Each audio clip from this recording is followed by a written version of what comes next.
নমস্কাৰ সকলোকে পুনৰবাৰ স্বাগতম জনাইছোঁ মোৰ চেনেলটিত। আজি মই চৰকাৰী শিক্ষক সম্পৰ্কে এটি গুৰুত্বপূৰ্ণ ইনফৰমেশ্যন লৈ আহিছোঁ। গুণোৎসৱ ওচৰ চাপিছেহি আৰু গুণোৎসৱৰ লগত সংগতি ৰাখি এখন নিৰ্দেশনা দিয়া হৈছে। নিৰ্দেশনাখন আপোনালোকক মই দেখাব গৈ আছোঁ। আপোনালোকে স্ক্ৰীনত এখন ন'টিফিকেশ্যন দেখা পাইছে আৰু এই ন'টিফিকেশ্যনখন দিয়া হৈছে government of Assam, office of the deputy inspector Dibrugarh, তাৰিখ 3/1/2025. This is for general information to all the head teachers of MES, MVS, LPS and junior basic schools that number 1. Non-teaching staff will avail casual leave without prior approval from component authority. মানে ইয়াত কি কৈছে যে কোনো শিক্ষকে হওক বা non teaching staff মানে ধৰক চকীদাৰৰ পৰা আৰম্ভ কৰি কেৰাণী কোনেও CL ল'ব নোৱাৰিব without প্ৰায়ৰ approval from component authority, মানে বিভাগীয় অথৰিটি নোহোৱাকৈ কোনেও CL ল'ব নোৱাৰিব। 2 নম্বৰ হ'ল maintenance of up to date casual leave register at every school is compulsory along with the CL application duly signed and approved by the head teacher. মানে সকলো শিক্ষকে CL লয়, কিন্তু হয়তো মেক্সিমামে CLৰ যিখন ৰেজিষ্টাৰ সেইখন মেইনটেইন নকৰে প্ৰপাৰলি। সেইখন মেইনটেইন কৰাটো কম্পালচাৰী কৰা হৈছে। CL এপ্লিকেশ্যনখনত হেডমাষ্টাৰৰ চাইন আৰু এপ্ৰুভেল থকা হ'ব লাগিব, মানে চাইন আৰু লগতে চিল দুইটা থাকিব লাগিব। 3 নম্বৰ হ'ল it was noticed that there are also' instances where it is seen that declination of casual leave is occurring in bulk in the 662 app, a violation of Government of Assam service rule, and also it is noticed that CL is availed by the teaching non-teaching staffs without informing the head teacher of the institution properly, which is not acceptable. ইয়াত কি কৈছে যে তেওঁলোকে notice কৰিছে যে কিছুমান দৃষ্টান্তই 662 এপত casual liver অৱনতি বৃহৎ পৰিমাণে ঘটিছে। ধৰক বহুতে কেজুৱেল লিভ লৈছে আৰু যিটো অসম চৰকাৰৰ সেৱাৰ নিয়ম উলংঘা কৰা হৈছে, আৰু লগতে লক্ষ্য কৰা হৈছে যে প্ৰতিষ্ঠানৰ মুৰব্বীক সঠিকভাৱে অৱগত নকৰাকৈ শিক্ষক বা অশিক্ষক কৰ্মচাৰীয়ে CLৰ সুবিধা লয়, যিটো গ্ৰহণযোগ্য নহয়। চ' 3 নম্বৰটোত সহজ ভাষাত ক'বলৈ গ'লে এইখিনি কথা কোৱা হৈছে যে বহুত শিক্ষকে CL লোৱা দেখা গৈছে।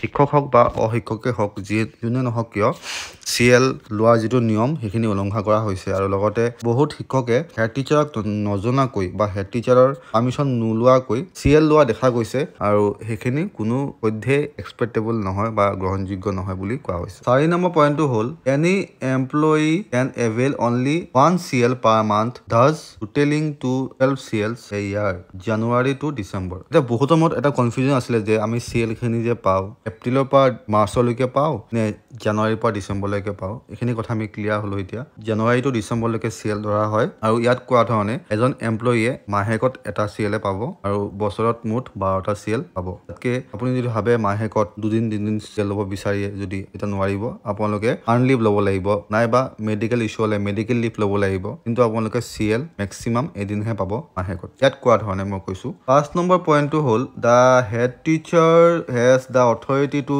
Grant reject the CL application of teaching non-teaching staffs in 662 without hampering the academic studies. No teaching non-teaching staff will approve the leave by himself. মানে ইয়াতে কোৱা ধৰণে এইখিনি কোৱা হৈছে যে CL লোৱাৰ আপুনি ধৰক এপ্লাই কৰিলে CLৰ কাৰণে 662 এপত, এইখিনি গ্ৰাণ্ট বা ৰিজেক্ট হেডমাষ্টাৰে কৰিব। হেডমাষ্টাৰে অথৰিটি থাকে তাত কৰিবলগীয়া, ষ্টাফে নোৱাৰে সেইখিনি কাম কৰিবলৈ। আৰু যদি ষ্টাফে কৰে তেতিয়াহ'লে আৰু ষ্টাফে সেইখিনি কাম নকৰিবলৈ কোৱা হৈছে। লগতে স্কুলৰ শিক্ষাৰ উন্নতি বা শিক্ষাৰ দিশটো চাই হেডমাষ্টাৰে এপ্ৰুভ কৰিব, ৰিজেক্ট কৰিব, সেইখিনি সম্পূৰ্ণ হেডমাষ্টাৰৰ পাৱাৰ থাকিব। 6 নম্বৰটো চাওঁ this rules are applicable with immediate effect. CRCC of the concerned cluster are strictly instructed to monitor the day-to-day timely arrival and departure of teaching non-teaching staff. If any violation is detected, they should immediately report to the undersigned office, failing to which strict action will be taken upon concerned CRCC.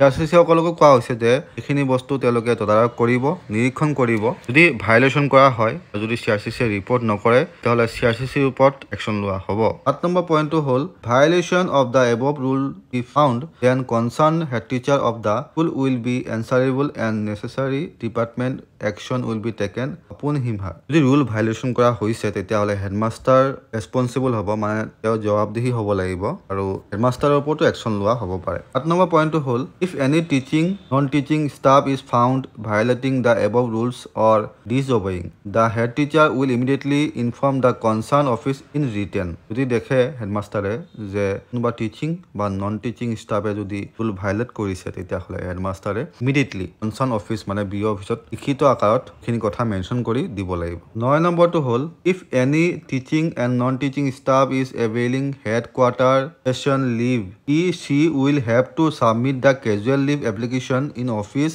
of the undersigned and take approval যদি কোনোবা শিক্ষক হওক বা অশিক্ষক হওক মানে ধৰক non teaching staff যদি হয় তেওঁলোকে যদি হেডকোয়াৰ্টাৰ বা ষ্টেচন লিভ লয় জানে আপুনি ঘৰলৈ যাব বিচাৰে আমাৰ ম্যাক্সিমাম শিক্ষক দূৰণি শিক্ষক হয় এতিয়া লাহে কমি গৈছে কাৰণ পদ্ধতিয়াকৈ যি এপইণ্টমেণ্ট দিয়া হৈছে ম্যাক্সিমামে নিজৰ স্কুলতে পাইছে আৰু নিজৰ স্কুলত ৰেগুলাৰ হোৱাৰ আগতেই তেওঁলোকে মিউচুৱেল হৈ গ'ল খবৰ কথা কোৱা নাই কিন্তু ধৰক প্ৰায়ভাগে নিজৰ ঘৰৰ কাষতে গ'ল আৰু যিসকল ধৰক দূৰণিত চাকৰি কৰি আছে তেওঁলোকে যদি হেডকোয়াৰ্টাৰ লিভ বা ষ্টেচন লিভ ল'ব বিচাৰে তেতিয়াহ'লে তেওঁলোকে অফিচৰ থ্ৰুদি ল'ব লাগিব আৰু অফিচৰ আণ্ডাৰচাইন্ড আৰু এপ্ৰুভেল ল'ব লাগিব যে মই ঘৰলৈ যাম মাষ্টক লিখি দি যামগৈ তেনেকৈ নহয় হেডকোয়াৰ্টাৰ বা ষ্টেচন লিভৰ ৰুলটো অকণমান বেলেগ তো শেষত মই কৈ দিছোঁ এই অৰ্ডাৰখন দিয়া হৈছে deputy inspector of school Dibrugarh ফালৰ পৰা তো এইখিনি আছিলে আজি ইনফৰমেশ্যন আশা কৰিছোঁ আপোনালোকে মোৰ ভিডিঅ'টি চাই উপকৃত হৈছে লগ পাম আন এটি ভিডিঅ'লৈ তেতিয়ালৈকে ষ্টেফিছ ষ্টেহেলি বাই বাই জয় অসম জয় হিন্দ